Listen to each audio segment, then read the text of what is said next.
നമസ്കാരം. എല്ലാവർക്കും നമ്മുടെ ചാനലിലെ മറ്റൊരു പുതിയ എപ്പിസോഡിലേക്ക് എൻ്റെ ഹൃദയം നിറഞ്ഞ സ്വാഗതം. അം, ഈ വീഡിയോ ശരിക്കും ഈ ഒരു വീക്കിൽ ചെയ്യാൻ പറ്റുമെന്ന് കരുതിയതല്ല. മറ്റൊന്നുമല്ല, കഴിഞ്ഞ ദിവസം എൻ്റെ മോളുടെ കൈയൊന്ന് കണ്ണിൽ തട്ടിയിട്ടുണ്ടായിരുന്നു. അപ്പോൾ ചെറുതായിട്ട് കണ്ണിലൊരു സ്ക്രാച്ച്, ഒരു ചെറിയ മുറിവ് വന്നു. അപ്പോൾ കഴിഞ്ഞ ഒരു ദിവസങ്ങളായിട്ട് പ്രത്യേകിച്ച് ഒരു പണിയും നടക്കുന്നില്ല. സ്ക്രീനിൽ നോക്കാൻ ഒട്ടും പറ്റുന്നില്ല. അപ്പോൾ ഫുൾ റെസ്റ്റിലാണ്.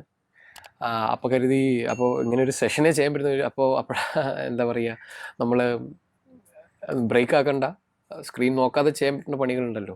അപ്പോൾ അങ്ങനെയാണ് ഈ ഒരു സെഷൻ ഷൂട്ട് ചെയ്യുന്നത്. അപ്പോൾ ഇതിൽ നമ്മളിപ്പോൾ ചെയ്തുകൊണ്ടിരിക്കുന്ന ഒരു നിങ്ങൾ ഈ ഒരു സെഷൻ കാണുമ്പോൾ ദയവേത് ഒരിക്കലും തെറ്റിദ്ധരിക്കരുത്. അതായത് നമ്മൾ ഈ ഒരു കാര്യം സംസാരിച്ച ഒരു കോൺട്രവേഴ്ഷ്യൽ ആയിട്ടുള്ള ഒരു കാര്യമാണ് പറയുന്നത്. പക്ഷെ അത് ഒരു കോൺട്രവേഴ്സി എന്നുള്ള രീതിയിലല്ല ഞാനത് പറയണത്. അതായത് നമുക്കുണ്ടായിട്ടുള്ള ഒരു അനുഭവം അത് അത്ര സുഖമുള്ളൊരു അനുഭവമായിരുന്നില്ല. അപ്പോൾ അത് സംഭവിക്കാതിരിക്കാൻ വേണ്ടി നമുക്ക് ശ്രദ്ധിക്കാം എന്നുള്ളത്, അതൊന്ന് പറയാൻ വേണ്ടിയിട്ടാണ് ഈ ഒരു സെഷൻ ചെയ്യണത്. വേറൊന്നുമല്ല, വാസ്തുവായിട്ട് കണക്റ്റഡ് ആയിട്ടുള്ള ഒരു സാധനം തന്നെയാണ്. അതുകൊണ്ട് തന്നെയാണ് നിങ്ങളത് ഞാൻ ഉദ്ദേശിക്കുന്ന കാര്യം എന്താണെന്നുള്ളത് ഞാൻ കറക്റ്റായിട്ട് ഇതിൽ കൺവേ ചെയ്യും. നിങ്ങളതിനെ ആരും എന്താ പറയുക, അതിനെ വളച്ചൊടിക്കാതെയോ അല്ലെങ്കിൽ അതിനെ ഇതാക്കാതിരിക്കാൻ ശ്രദ്ധിക്കുക. മറ്റൊന്നുമല്ല, പല സൈറ്റുകളിലും മുമ്പൊക്കെ ഉണ്ടായിട്ടുള്ള വലിയൊരു എക്സ്പീരിയൻസ് എന്താണെന്ന് വെച്ചിട്ടുണ്ടെങ്കിൽ, നമ്മൾ കാര്യങ്ങളെല്ലാം ചെയ്യും, സെറ്റ് ഔട്ട് ചെയ്യുക, അല്ലെങ്കിൽ കുറ്റിയടിക്കുന്ന ദിവസം കുറ്റിയടിക്കുന്നതിനായിട്ട് പലപ്പോഴും ആശാരിമാരോ അല്ലെങ്കിൽ വാസ്തു റിലേറ്റഡ് ആയിട്ടുള്ള ആളുകളൊക്കെയാണ് കുറ്റിയടിക്കാനായിട്ട് വരിക പലപ്പോഴും. അത് അങ്ങനെ ഒരു പതിവിലാണ് നമ്മുടെ നാട്ടിൽ നടന്നുകൊണ്ടിരിക്കുന്നത്. അപ്പോൾ അത്തരത്തിൽ തന്നെ ഉണ്ടായ ഒരു കാര്യമാണ് ഇവിടെ. അതായത് എൻ്റെ ഒരു സാറിൻ്റെ, എന്നെ 10ാം ക്ലാസ്സിൽ പഠിപ്പിച്ച എൻ്റെ ഒരു ടീച്ചറാണ്, ഹിന്ദി ടീച്ചറാണ്. അപ്പോൾ സത്യം പറഞ്ഞാൽ ഈ വീഡിയോ കണ്ടിട്ട് തന്നെയാണ് തോന്നുന്നു സാർ എന്നെ ഇപ്പോൾ വിളിക്കുന്നത്. അപ്പോൾ അതിനകത്ത് കാര്യം എന്താണെന്ന് വെച്ചിട്ടുണ്ടെങ്കിൽ, സാറിന് ഓൾറെഡി ഒരു 5 സെൻറ്റ് പ്രോപ്പർട്ടിയാണ്. അവിടത്തേക്ക് ഒരാൾ ഒരു പ്ലാൻ വരച്ചു കൊടുത്തിട്ടുണ്ട്. ഒരു പ്ലാനും അതിൻ്റെ ഒരു 3Dയും എല്ലാ കാര്യങ്ങളും ചെയ്ത് കഴിഞ്ഞിട്ടുണ്ട്. പണി തുടങ്ങിയാൽ മതി എന്നുള്ള സാഹചര്യത്തിൽ നിൽക്കുകയാണ്. അപ്പോൾ എപ്പോഴത്തെയും പോലെ കുറ്റിയടിക്കുന്ന ദിവസം ഈ ആശാരിയോ അല്ലെങ്കിൽ വാസ്തുവുമായിട്ട് ബന്ധപ്പെട്ട ഒരാൾ വന്നു. ഉണ്ടായ കാര്യം എന്താണെന്ന് വെച്ച് കഴിഞ്ഞാൽ, പ്ലാൻ മുഴുവനായിട്ട് മാറണ ഒരു സാഹചര്യം ഉണ്ടായി. മുഴുവനായിട്ട് മാറുകയല്ല, അതായത് ഒരു സ്ക്വയർ, ഞാനത് നമ്മുടെ ഈ വീഡിയോൻ്റെ ബാക്കിയുള്ള ഭാഗങ്ങളിൽ കാണുന്ന സമയത്ത് നിങ്ങൾക്ക് മനസ്സിലാവും. അതായത് ഒരു സ്ക്വയർ ആയിട്ടുള്ള പ്ലാൻ, ഒരു ടിപ്പിക്കൽ 5 സെൻറ്റിലേക്ക് വേണ്ടിയിട്ടുള്ള ഒരു ടിപ്പിക്കൽ പ്ലാനാണ്. കന്നിമൂലയിൽ ബെഡ്റൂം വെച്ചിട്ടുണ്ട്, അതുപോലെ സിറ്റ് ഔട്ടും ഇതും കിച്ചണും ഒക്കെ സ്ഥാനങ്ങളിലൊക്കെ വെച്ചിട്ട് ഒരു സ്ക്വയർ പ്ലാനാണത്. ആ സൈറ്റ് എടുത്തു കഴിഞ്ഞാൽ ഒരു റെക്ടാങ്കുലർ ആയിട്ടുള്ള ഒരു സൈറ്റും കൂടെയാണ്. അപ്പോൾ ആ ഒരു സൈറ്റിലേക്ക് ചെയ്ത ഈ ഒരു പ്ലാന് എന്തിനു വേണ്ടിയാണ് മാറ്റിയതെന്നുള്ളത് എനിക്കിപ്പോഴും മനസ്സിലായിട്ടില്ല. പക്ഷേ ആ ദിവസം അവർ പ്ലാനെല്ലാം മാറ്റി, ആ വാസ്തുക്കാരൻ പറഞ്ഞ രീതിയിൽ ആ പ്ലാനിനെ മാറ്റിയിട്ടുള്ള രീതിയിലാണ് ഇപ്പോൾ അവിടെ കുറ്റിയടിച്ചിട്ടുള്ളതും തറ കെട്ടിയിട്ടുള്ളതും. അപ്പം ഞാനിപ്പോൾ അവിടെ പോകുന്ന സമയത്ത്, ഞാനിപ്പോൾ കാണിച്ചു തരാം വീഡിയോസ്, ഞങ്ങളിപ്പോൾ അവിടെ പോകുന്ന സമയത്ത് തറ കെട്ടിയിട്ടുണ്ട് ഓൾറെഡി. പിന്നെ അതൊന്ന് സ്റ്റക്ക് ആവുമായിരുന്നു. അപ്പോഴാണ് സാർ എന്നെ വിളിച്ചിട്ട് അതിനകത്ത് എങ്ങനെയൊക്കെയാണ് അതിനി വേറെ ഏത് രീതിയിലാണ് നമുക്കൊന്ന് റീഅറേഞ്ച് ചെയ്ത് അതിനകത്ത് കാര്യങ്ങളൊക്കെ ഭംഗിയാക്കാൻ പറ്റുക എന്നുള്ള രീതിയിലാണ് സാറിനെ വിളിച്ചത്. ഞാൻ പറഞ്ഞു വരുന്നത്, അപ്പോൾ ഇതിൽ അങ്ങനെ ഒരു സാധനം ചെയ്തപ്പോഴേക്കും എന്തിനു വേണ്ടിയാണ് പുള്ളി അങ്ങനെ ചെയ്തിട്ടുള്ളത് എന്നുള്ളത് മനസ്സിലായിട്ടില്ല. പക്ഷേ എനിക്ക് തോന്നുന്നത് അതായത് ഏതൊരു പ്രൊഫഷൻ എടുത്തു കഴിഞ്ഞാലും ഉണ്ടാവുമല്ലോ അതിനകത്ത്, എന്താ പറയുക, അതിനകത്ത് പ്രോപ്പറായിട്ട് ചെയ്യാതെ, അപ്പോൾ അത്തരത്തിലുള്ള തെറ്റുകളൊക്കെ വേണമെങ്കിൽ ആർക്കും സംഭവിക്കാം. അപ്പോൾ ഇത് അത്തരത്തിലുള്ള എക്സ്പീരിയൻസ് ആണ്. നിങ്ങൾ വേറൊന്നും അതിനകത്ത് ധരിക്കേണ്ട. ഇങ്ങനെ ഉള്ള പ്രശ്നങ്ങളൊക്കെ ഉണ്ടാവാതിരിക്കാൻ ശ്രദ്ധിക്കുക എന്നുള്ളത് മാത്രമേ ഉള്ളൂ ഈ വീഡിയോ കൊണ്ട് ഞാൻ ഉദ്ദേശിക്കുന്നത്. ഇതാരും പേഴ്സണലായിട്ടോ അല്ലെങ്കിൽ ഒരു പ്രൊഫഷനും പേഴ്സണലായിട്ട് ചെയ്യാനോ വേണ്ടിയിട്ടൊന്നും ചെയ്യുന്നൊരു സെഷൻ അല്ല. നിങ്ങൾ ഇതിനകത്ത് ഞാൻ പറയുന്ന കാര്യങ്ങൾ, അതായത് ഇതിങ്ങനെയൊക്കെ സംഭവിച്ചിട്ടുള്ളത്, ഇങ്ങനെയൊക്കെ സംഭവിക്കേണ്ട ആവശ്യം ഉണ്ടായിരുന്നു എന്നുള്ളത് നോക്കാൻ വേണ്ടിയിട്ടുള്ളൊരു വീഡിയോ ആണ്. തീർച്ചയായിട്ടും ഒരുപാട് ആളുകൾ നമ്മുടെ വീഡിയോസ് കമൻറ്റ് ചെയ്യുന്നത് കേട്ടു, ഇൻട്രോ ഇങ്ങനെ പറയേണ്ട ആവശ്യമുണ്ടോ. അപ്പോൾ ഈ ഒരു കാര്യങ്ങളൊന്നും താല്പര്യമില്ലാത്ത ആൾക്കാർ ഈ വീഡിയോ സ്കിപ്പ് ചെയ്തിട്ട് നോക്കിയിട്ട് നിങ്ങൾക്ക് വേണ്ട ഭാഗങ്ങൾ, നിങ്ങൾക്ക് ഇൻഫോർമേറ്റീവ് ആയിട്ടുള്ള സാധനങ്ങൾ മാത്രം നോക്കുക, അല്ലാത്ത കാര്യങ്ങൾ വിട്ടേക്കുക. അപ്പോൾ നമുക്ക് നമ്മുടെ വീഡിയോയിലേക്ക് കിടക്കാം. ഞാൻ ആർക്കിടെക്ട് ഷിനു, ആറ്റിക് ലാബിൻ്റെ ഏറ്റവും പുതിയ വീഡിയോയിലേക്ക് എല്ലാവർക്കും സ്വാഗതം.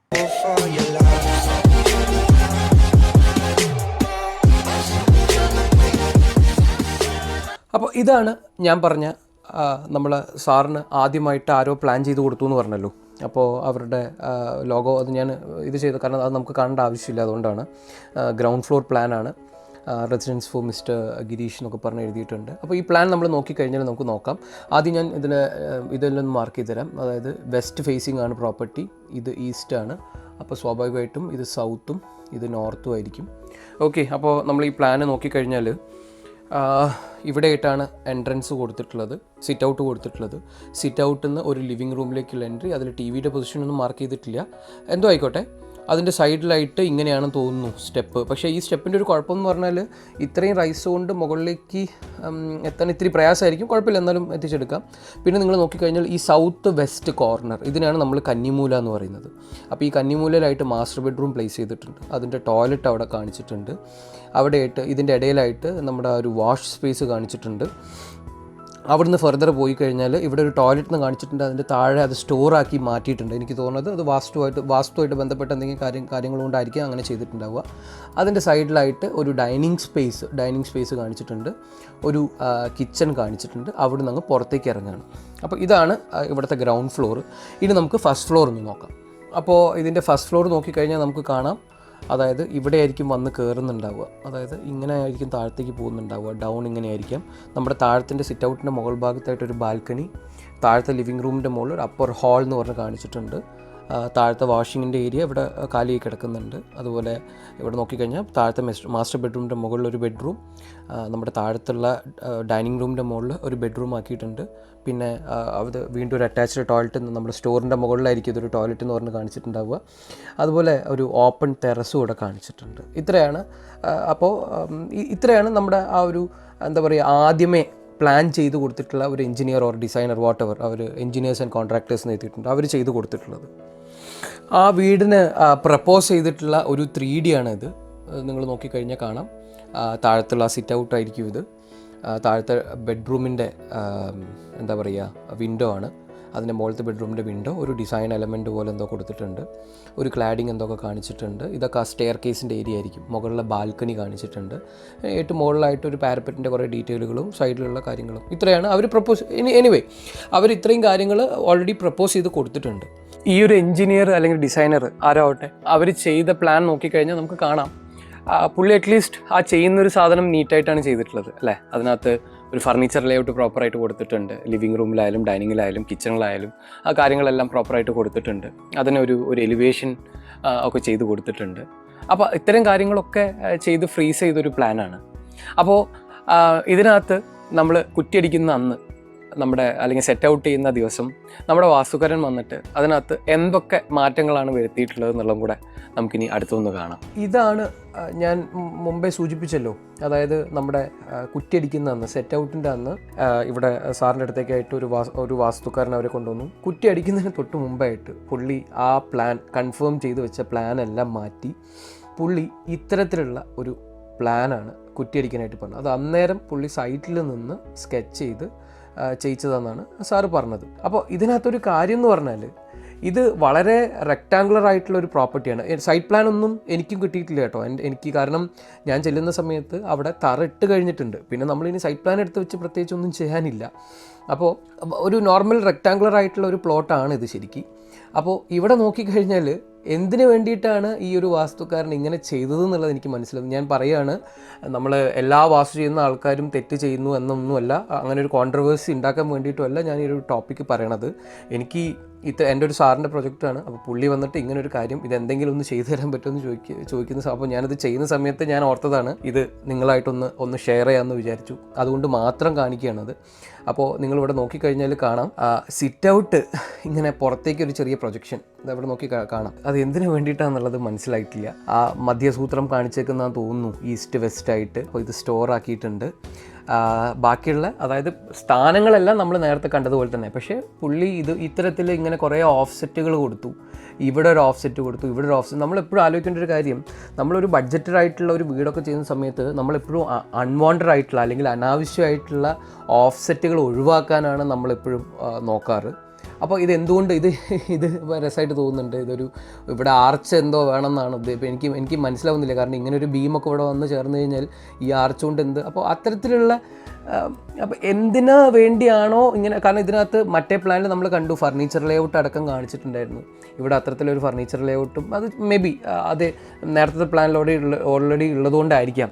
പക്ഷേ നിങ്ങളൊന്ന് ആലോചിച്ച് നോക്കൂ, ഇതിൽ ഇനി ഫസ്റ്റ് ഫ്ലോറിലേക്കുള്ള സ്റ്റെയർ നമുക്ക് എവിടെയാണ് വെക്കാൻ പറ്റുക? നമുക്ക് ഇതിൽ അതായത് ഇവർക്ക് ഫസ്റ്റ് ഫ്ലോർ വേണം, ഞാൻ നേരത്തെ നമ്മൾ പ്ലാൻ കാണിച്ചു തന്നല്ലോ. ഇതിലിനി എവിടെയായിട്ട് നേരത്തെ പ്ലാൻ ചെയ്ത ആൾ അതിനകത്ത് ആ ഒരു കാര്യം ആലോചിച്ചിട്ടുണ്ട്. അപ്പോൾ ഇതിൽ നിങ്ങൾ നോക്കിക്കഴിഞ്ഞാൽ നമുക്കിനി എവിടെയാണ് ഇതിനകത്ത് സ്റ്റെയർ വെക്കാൻ പറ്റുക? സ്റ്റെയർ വെക്കാൻ ഇത് ലിവിങ് റൂമാണ്. അപ്പോൾ ഒരു സ്റ്റെയർ വെക്കുക എന്ന് പറഞ്ഞാൽ ഇവിടെ എവിടെയെങ്കിലും ആയിട്ട് സ്റ്റെയർ വെച്ച് കഴിഞ്ഞാൽ പിന്നെ ഈ ലിവിങ് റൂം യൂസ് ചെയ്യാൻ പറ്റില്ല. ഇതൊരു ഒരു എന്താ പറയുക, സ്റ്റെയർ കേസിൻ്റെ ഒരു റൂം പോലെ മാത്രമായി പോകും. കാരണം സ്റ്റെപ്പ് വരുമ്പോഴേക്കും ഏകദേശം, അതായത് ഇത് 1.40 ആണെങ്കിൽ ഏകദേശം 1 മീറ്റർ എന്ന് പറഞ്ഞാൽ ഇത്രത്തോളമൊക്കെ ആയിരിക്കും ഉണ്ടാവുക. അപ്പോൾ അത്രയും വന്നിട്ട് സ്റ്റെയർ കേസ് വന്നു കഴിഞ്ഞിട്ടുണ്ടെങ്കിൽ ഞാൻ ജസ്റ്റ് ഒന്ന് കാണിച്ചു തരാം. ഇവിടെ ഒരു സ്റ്റെയർ കേസ് പോലെ വല്ലതും വരികയാണെങ്കിൽ ഇങ്ങനെയൊക്കെ കൊടുത്തു എന്ന് വിചാരിക്കൂ. കൊടുത്തു കഴിഞ്ഞാൽ പിന്നെ ഈ സ്ഥലം നമുക്ക് വേറൊന്നുമായിട്ട് യൂസ് ചെയ്യാൻ പറ്റുന്നു. കാരണം ഇവിടെ എത്തുമ്പോഴേക്കൊക്കെ നമുക്കൊരു മിനിമം ഹെഡ് റൂം കിട്ടുന്നുണ്ടാവുള്ളൂ. അപ്പോൾ ഈ ഒരു ലിവിങ് എന്നുള്ളത് ഫുള്ളായിട്ട് കുളമായി അല്ലേ? അപ്പോൾ എന്തിനു വേണ്ടിയാണ്? അപ്പോൾ നമ്മൾ ഇത്തരത്തിലുള്ള ആൾക്കാരുടെ അടുത്ത് പോകുമ്പോൾ നിങ്ങൾ എപ്പോഴും ശ്രദ്ധിക്കേണ്ടത് നമ്മുടെ ആവശ്യങ്ങൾ അതിനകത്ത് നിൽക്കുന്നുണ്ടോ. ഇത് സാറിന് ഇത്രയും കഴിഞ്ഞപ്പോഴേക്കും പുള്ളിക്ക് പന്തികേട് തോന്നിയപ്പോഴാണ് ഞാനുമായിട്ട് സംസാരിക്കുന്നതും. അപ്പോൾ ഞാൻ ജസ്റ്റ് ഇപ്പോൾ ഇനിയിപ്പം ഞങ്ങളെ സംബന്ധിച്ചിടത്തോളം നമുക്ക് അതിനകത്തൊരു മാജിക് ഒന്നും കാണിക്കാനില്ല. ഈ പ്ലാൻ നിങ്ങൾ കണ്ടല്ലോ, എന്തിനായിരിക്കും അങ്ങനെ ഒരു മാറ്റം വരുത്തിയിട്ടുണ്ടാവുക എന്നുള്ളതാണ് ഞാൻ ആ സൈറ്റ് കണ്ടുപിടിക്കും. ഞാൻ സാറത്തും ചോദിച്ചത്, സാർ എന്തിനാണ് ഇങ്ങനെ ഒരു മാറ്റം വരുത്തുമ്പോൾ? അപ്പോൾ പറഞ്ഞൊരു കാര്യം ഇത്രയേ ഉള്ളൂ, അതായത് ഇങ്ങനെ ചെയ്ത് കഴിഞ്ഞാൽ അത് നമുക്കൊരു പ്രയാസമായിട്ട് മാറും എന്ന് തോന്നിക്കഴിഞ്ഞിട്ടുണ്ടെങ്കിൽ അങ്ങനെ ഒരു പ്രയാസം ഉണ്ടാവണ്ടല്ലോ എന്ന് വിചാരിച്ചിട്ടാണ് നമ്മൾ പലപ്പോഴും ഈ വാസ്തു ഫോളോ ചെയ്യുന്നത്. അപ്പോൾ നമ്മൾ ഇത്തരത്തിലുള്ള ആളുകളെ നമ്മൾ തീർത്തും, അല്ലെങ്കിൽ ഇത്തരത്തിലുള്ള ആളുകളെ എന്നല്ല, ഇപ്പോൾ ഞാനൊരു കാര്യം ഇങ്ങനെയാണെന്ന് പറയുന്ന സമയത്ത് നിങ്ങളും അത് വിശ്വസിക്കുകയാണ് ചെയ്യുന്നത് അല്ലേ? പക്ഷേ നമ്മൾ അത് യാതൊരു അടിസ്ഥാനമില്ലാതെ ഇങ്ങനെ മാറ്റം വരുത്തുന്നത് എന്തിനെന്നുള്ളതാണ് എനിക്ക് മനസ്സിലാവാത്തത്. കാരണം ഒരു റെക്റ്റാങ്കുലർ ആയിട്ടുള്ള പ്ലോട്ടിൽ ഈ ഒരു പ്ലാൻ എടുത്തിട്ട് ചുമ്മാ കുറേ ഓഫ്സെറ്റുകൾ കൊടുക്കേണ്ട ഒരാവശ്യം അവിടെ ഇല്ല. കാരണം സൈറ്റിൽ പോയി നോക്കിയപ്പോഴേക്കും ഒരു നോർമലായിട്ട് കിടക്കുന്ന സൈറ്റ്, ആ സൈറ്റിൽ വെറുതെ അങ്ങോട്ടും ഇങ്ങോട്ടുമൊക്കെ എക്സ്റ്റെൻഡ് ചെയ്തിട്ട് ആണ് ഇപ്പോൾ ആ ഒരു തറ കിടക്കുന്നത്. അപ്പോൾ ഇപ്പോഴത്തെ ഒരു സ്റ്റേജിൽ ഇനി മുകളിലേക്ക് ചെയ്യുമ്പോഴേക്കും അത് എങ്ങനെയൊന്ന് നീറ്റാക്കാൻ പറ്റും. അതുപോലെ അതിനകത്ത് സ്റ്റെയർ കേസ് എന്ന് പറഞ്ഞൊരു സാധനത്തിനെ കൺസിഡർ ചെയ്തിട്ടില്ല. ഞാൻ പല ആളുകളെയും ചില പ്ലാനിലൊക്കെ കണ്ടിട്ടുണ്ട്, സ്റ്റെയർ കേസ് എന്ന് പറഞ്ഞിട്ട് വെറുതെ കുറേ വരകൾ ഇട്ടങ്ങ് വെക്കും. സത്യത്തിൽ സ്റ്റെയർ കേസ് എന്ന് പറഞ്ഞാൽ നമ്മളൊരു പ്രോപ്പറായിട്ടുള്ള ഒരു സ്റ്റെയർ കേസ് ചെയ്യാൻ ഒരു റൂമിൻ്റെ ഒരു ഏരിയ വേണ്ടി വരും പലപ്പോഴും. അത് പ്രോപ്പറായിട്ട് റൈസും അതിൻ്റെ ഹൈറ്റും വിഡ്ത്തൊക്കെ വെച്ച് ചെയ്യുകയാണെങ്കിൽ, അതായത് വെറുതെ ഒന്ന് നോക്കുക, നമ്മളൊരു സ്റ്റെപ്പിന് നമുക്കൊരു വീതി വേണ്ടി വരിക, ഒരു 3 അടി മിനിമം വീതി എന്തായാലും വേണം. 1 മീറ്ററൊക്കെ ചെയ്യാം, ഒരു 3 അടി മിനിമം വേണം. അതിൻ്റെ നമ്മൾ കാല് വയ്ക്കുന്ന ഭാഗത്തിൻ്റെ, നമ്മൾ കാല് വയ്ക്കുന്ന ആ ഒരു വീതി ഉണ്ടല്ലോ, അതൊരു 27 സെൻറ്റിമീറ്ററെങ്കിലും കൊടുക്കണം, എന്നാലേ നമുക്ക് കാലൊക്കെ അതിനകത്ത് വെക്കാൻ പറ്റുള്ളൂ. അപ്പോൾ അത് അത്രയും വെച്ച് അത് നമ്മളൊരു ഹൈറ്റ് എന്ന് പറയുന്നത് നമ്മൾ റെസിഡൻഷ്യൽ ആയിട്ടുള്ള പ്രൊജക്റ്റ് വീടുകളിലൊക്കെ ചെയ്യുന്ന സമയത്ത് നമ്മൾ ഏകദേശം 17 സെൻറ്റിമീറ്റർ 18 സെൻറ്റിമീറ്റർ ഒക്കെ എന്നുള്ള രീതിയിൽ നമ്മൾ കൊടുക്കാറുണ്ട്. അതിൻ്റെ മുകളിലേക്ക് കൊടുത്തു കഴിഞ്ഞാൽ നിങ്ങൾക്കത് കയറാൻ വേണ്ടിയിട്ട് ഭയങ്കര പ്രയാസമായിരിക്കും. അപ്പോൾ അത്തരത്തിലൊരു സാധനയെ കൺസിഡർ ചെയ്യാതെയാണ് ഈ ഒരു പുള്ളി ആ ഒരു പ്ലാൻ ചെയ്തു പോയിട്ടുള്ളത്. അപ്പോൾ അതിന് നമുക്ക്, അതായത് ഇപ്പോൾ ഓൾറെഡി ഇഷ്യൂസായി നമുക്കത്, അതിന് നമുക്ക് എങ്ങനെ കറക്റ്റ് ചെയ്യാൻ പറ്റും, നമ്മൾ എന്താണ് അതിൽ ട്രൈ ചെയ്തത്. ചിലപ്പോൾ ഇതിലും നല്ല ഓപ്ഷൻസ് ഉണ്ടായേക്കാം. എന്തായാലും നമ്മളിപ്പോഴത്തെ നമുക്ക് അറിയാവുന്ന ഒരു നോളജ് വെച്ചിട്ട് അത് എങ്ങനെ ചെയ്തു എന്നുള്ളതും കൂടെ നമുക്കൊന്ന് കാണാം. അപ്പോൾ ഇതാണ് നമ്മളിപ്പോൾ സാറിന് വേണ്ടി ഇപ്പോൾ പുതിയതായിട്ട് പ്രപ്പോസ് ചെയ്ത ഒരു ലേഔട്ട്. അപ്പോൾ പുതിയതായിട്ട് പ്രപ്പോസ് ചെയ്ത പ്ലാൻ എന്ന് നമുക്ക് പറയാൻ പറ്റില്ല, കാരണം എന്ന് പറഞ്ഞാൽ തറയൊക്കെ ഓൾറെഡി അവിടെ ഉണ്ടായിട്ടുള്ളതാണ്. അപ്പോൾ ലേഔട്ട് നമുക്ക് ഇങ്ങനെ തന്നെ ചെയ്യാൻ പറ്റൂ. അപ്പോൾ ഇതിനകത്ത് നമുക്ക് ആകെ ഒരു പ്രയാസം ഉണ്ടായത് സ്റ്റെയർ കേസ് എവിടെ ഇൻകോർപ്പറേറ്റ് ചെയ്യും എന്നുള്ളതായിരുന്നു നമുക്കൊരു പ്രയാസം ഉണ്ടായിരുന്നത്. നേരത്തെ ആ വാസ്തുകാരൻ ചെയ്ത പ്രകാരമുള്ള രീതിയിൽ അവിടെ തറയടിച്ചിട്ടുണ്ട്. അപ്പോൾ ആ തറേൻ്റെ മുകളിലേക്കാണ് നമ്മൾ ചെയ്യാൻ പോകുന്നത്. ഓക്കെ, അപ്പോൾ അതിൽ നമ്മൾ ചെയ്തിട്ടുള്ളത് ഇത്രയേ ഉള്ളൂ. ആ സിറ്റ് ഔട്ട് നമ്മൾ അതുപോലെ തന്നെ റിട്ടൈൻ ചെയ്തു. നമ്മൾ സ്റ്റെയർ കേസ് ഇങ്ങനൊരു രീതിയിൽ, അതായത് ഇവിടെ ഒരു സി ടൈപ്പായിട്ട് ലിവിങ് കിട്ടുന്ന രീതിയിൽ ഇവിടെയായിട്ട് നമ്മൾ TV യൂണിറ്റ് പ്രപ്പോസ് ചെയ്തു. എന്നിട്ട് നമ്മൾ സ്റ്റെപ്പ് നേരെ കയറി ഇവിടെ എത്തുമ്പോഴേക്കും ഇതൊരു ലാൻഡിങ് ഹൈറ്റ് എത്തും. എന്നിട്ട് നമ്മൾ വിചാരിച്ചത് ഈ സിറ്റ് ഔട്ട് മുഴുവനായിട്ട് ആ ലാൻഡിങ് ഹൈറ്റിൽ നമുക്ക് എന്താ പറയുക, ഒരു ബാൽക്കണിയാക്കി മാറ്റാം എന്നാണ് നമ്മൾ വിചാരിച്ചിട്ടുണ്ടായിരുന്നത്. അകത്തേക്ക് പോയി കഴിഞ്ഞാൽ, കാരണം ഈ ഒരു ഏരിയ എത്തുമ്പോഴേക്കും നമുക്ക് ഇവിടെയും ഇതൊരു ക്ലോസ്ഡ് ആയിട്ടുള്ള റൂമാണ്. അപ്പോൾ നമുക്ക് ഇവിടെ നിന്ന് ഇങ്ങനെ വെൻറ്റിലേഷൻ കിട്ടാനുള്ള യാതൊരു ചാൻസും ഇല്ല. ലൈറ്റും കിട്ടാനുള്ള ഒരു ചാൻസും ഇല്ല. പിന്നെ ഇവിടെയാണ് ഓപ്പണിംഗ് ഉള്ളത്, ഇവിടെയാണ് ഓപ്പണിംഗ് ഉള്ളത്. അപ്പോൾ നമ്മൾ എന്ത് ചെയ്തു എന്ന് വെച്ചാൽ സെൻറ്റർ ആയിട്ടുള്ള ഒരു പോർഷനിൽ, ഇവിടെ എന്തായാലും വേറെ ഇതൊന്നും നടക്കില്ല. അപ്പോൾ നമ്മൾ ഇങ്ങനൊരു പോർഷൻ എടുത്തിട്ട് അത് നേരെ മുകളിൽ കട്ടൗട്ട് കൊടുത്തിട്ട് ഗ്ലാസ് വല്ലതും കൊടുക്കാമെന്ന് വിചാരിച്ചു. അതായത് ഇവിടെ മൊത്തത്തിലുള്ള ഒരു നാച്ചുറൽ ലൈറ്റിങ് കിട്ടുന്നതിന് വേണ്ടിയിട്ട് ഈ ഒരു ഏരിയയിലേക്ക്. എന്നിട്ട് നമ്മൾ ഇങ്ങോട്ട് വന്നു കഴിഞ്ഞാൽ ബെഡ്റൂം നിങ്ങൾ നോക്കിക്കഴിഞ്ഞാൽ കാണാം, നമ്മൾ ഇങ്ങനെയായിട്ട് ബെഡ് അറേഞ്ച് ചെയ്തു. അതിൻ്റെ സൈഡിലൊരു സൈഡ് ടേബിൾ, ഒരു സ്റ്റഡി ടേബിൾ, സൈഡ് ടേബിൾസൊക്കെ അറേഞ്ച് ചെയ്തിട്ടുണ്ട്. ഒരു ബേ വിൻഡോ പ്രപ്പോസ് ചെയ്തു. ടോയ്ലറ്റ് വന്നു. ഇവിടെ അതുപോലെ തന്നെ ഒരു ഡൈനിങ് റൂമിലും ഒരു ബേ വിൻഡോ പ്രപ്പോസ് ചെയ്തു. കിച്ചൻ്റെ ഒരു ലേഔട്ട് നമ്മൾ ഫൈനലൈസ് ചെയ്തു. ഇനി നമുക്കിതിൻ്റെ ഫസ്റ്റ് ഫ്ലോർ കാണാം. അപ്പോൾ ഫസ്റ്റ് ഫ്ലോർ നോക്കിക്കഴിഞ്ഞാൽ ഞാൻ നേരത്തെ പറഞ്ഞു, നമ്മൾ സ്റ്റെപ്പ് കയറി ഇതിലിങ്ങോട്ട് വന്നു കഴിഞ്ഞിട്ടുണ്ടെങ്കിൽ ഇതൊരു ലാൻഡിങ് ഹൈറ്റിൽ നമ്മളിതൊരു ബാൽക്കണിയാക്കി മാറ്റി. അവിടുന്ന് വീണ്ടും സ്റ്റെപ്പ് മുകളിലേക്ക് കയറി കഴിഞ്ഞാൽ ഒരു അപ്പർ ലിവിങ് റൂം നമുക്ക് കിട്ടും. ആ കട്ടൗട്ട് അതുപോലെ കണ്ടിന്യൂ ചെയ്യുന്നുണ്ട്, കാരണം ഇതിൻ്റെ മുകളിലെ റൂഫിലാണ് നമ്മൾ ഗ്ലാസ് ഇടാൻ ഉദ്ദേശിച്ചിട്ടുള്ളത്. താഴത്തെ ബെഡ്റൂം നമ്മൾ അതുപോലെ റിപ്പീറ്റ് ചെയ്തു. അതുപോലെ അപ്പുറത്തെ ബെഡ്റൂം റിപ്പീറ്റ് ചെയ്തു. താഴത്തെ സ്റ്റോർ നമ്മൾ ഒരു ടോയ്ലറ്റാക്കി മാറ്റി. പുറത്തേക്ക് ഇറങ്ങിക്കഴിഞ്ഞാൽ അതൊരു ടെറസും ആക്കി മാറ്റി. ഇതാണ് നമ്മുടെ സൈറ്റ് വഴി.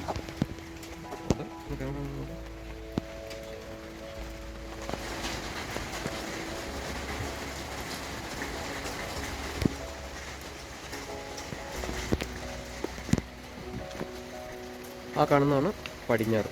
ഇതാണ് പടിഞ്ഞാറ്. തൊട്ടപ്പുറത്ത് ഇങ്ങനെ ഒരു വീടുണ്ട്. ബാക്കിലും വീടാണ്.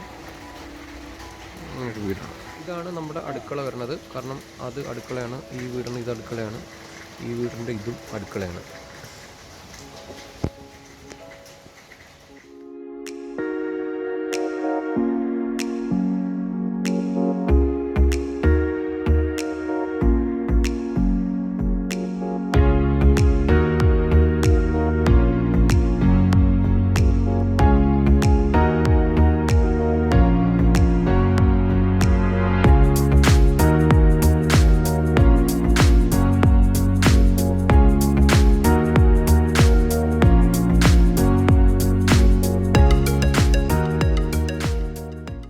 അപ്പോൾ ഇന്നത്തെ ഈ ഒരു സെഷൻ നിങ്ങൾക്ക് എല്ലാവർക്കും യൂസ്ഫുള്ളായി ഇഷ്ടപ്പെട്ടു എന്ന് വിശ്വസിക്കുകയാണ്. നമ്മുടെ എല്ലാ ഒരു പ്ലാനിങ് ചെയ്യുന്നതിനകത്തും ഞാൻ പറയാറുണ്ട്, നിങ്ങൾ ഭംഗിയായിട്ട് അതിനകത്ത് ഇൻവോൾവ് ആവണം. നിങ്ങൾ ആരാണോ വീട്ടിനകത്ത് താമസിക്കാൻ പോകുന്നത്, നിങ്ങൾ അതിനകത്ത് ഇൻവോൾവ് ആവണം. അതിനകത്ത് ഓരോ റൂമിൻ്റെ സൈസും ഓരോ കാര്യങ്ങളും ചെയ്യുന്ന സമയത്ത് നിങ്ങൾ ചോദിക്കുക, എന്തിനാണത് ചെറുതാക്കാൻ പറ്റുമോ അല്ലെങ്കിൽ വലുതാക്കാൻ പറ്റുമോ, എന്തിനാണത് അങ്ങനെ കൊടുത്തത്, ആ കട്ടിങ് ഒഴിവാക്കാൻ പറ്റുമോ അല്ലെങ്കിൽ ഉണ്ടോ. അതായത് അങ്ങനെ ഒരു ആർക്കിടെക്റ്റ് പ്ലാൻ ചെയ്യുന്ന സമയത്ത് തീർച്ചയായിട്ടും അവർക്കൊരു ഫ്രീഡം കൊടുത്തു കഴിഞ്ഞാൽ നിങ്ങൾക്ക് ഒരു ബെസ്റ്റ് ഔട്ട് ഓഫ് ആ ഒരു പ്ലാനിങ്ങിൽ നിങ്ങൾക്ക് ചെയ്ത് കൊണ്ടുവരാൻ പറ്റൂ. പക്ഷേ എന്നാൽ തന്നെയും ചില കാര്യങ്ങളൊക്കെ നിങ്ങൾക്കൊന്ന് ചോദിക്കാം. കാരണം അങ്ങനെ സാറ് ഇതിനകത്ത് അങ്ങനെ എന്തെങ്കിലും ഒരു കാര്യം എന്തിനാണ് ഇതിങ്ങനെ ചെയ്യുന്നതെന്ന് ചോദിച്ചിരുന്നെങ്കിൽ സത്യത്തിൽ അതെല്ലാം അവോയ്ഡ് ചെയ്യാൻ പറ്റുമായിരുന്നു. കാരണം ചിലവ് കൂടെ ചുരുക്കുക എന്നുള്ളൊരു ഉദ്ദേശം ഉണ്ടെങ്കിൽ തീർച്ചയായിട്ടും അനാവശ്യമായിട്ടുള്ള ഇത്തരത്തിലുള്ള ഓഫ്സെറ്റുകളെല്ലാം ഒഴിവാക്കിയിട്ട് ഒരു പ്രോപ്പർ ഒരു ഫോർമാറ്റിൻ്റെ ഉള്ളിൽ കൊണ്ടുവന്നാൽ മതിയായിരുന്നു. പക്ഷെ അതെങ്ങനെയോ ഇതുവരെ എത്തി. ഇത് ഒരു ഉണ്ടായിട്ടുള്ള ഒരു കാര്യമാണത്. അപ്പോൾ അത്തരത്തിലുള്ള കാര്യങ്ങൾ ഒക്കെ ശ്രദ്ധിക്കാൻ വേണ്ടിയിട്ട് ഈ ഒരു സെഷനിലൂടെ നിങ്ങൾക്ക് യൂസ്ഫുൾ ആവുമെന്ന് ഞാൻ വിശ്വസിക്കുകയാണ്. അപ്പോൾ നമ്മുടെ ഈ ഒരു വീഡിയോസ് എല്ലാം ഇഷ്ടപ്പെടുന്നുണ്ടെങ്കിൽ തീർച്ചയായിട്ടും നമ്മുടെ ചാനൽ സബ്സ്ക്രൈബ് ചെയ്യുക. ഇഷ്ടപ്പെട്ടെങ്കിൽ ലൈക്ക് ചെയ്തേക്കുക. നമ്മുടെ അടുത്തൊരു സെഷനിൽ കാണുന്നവരേക്കും ബൈ.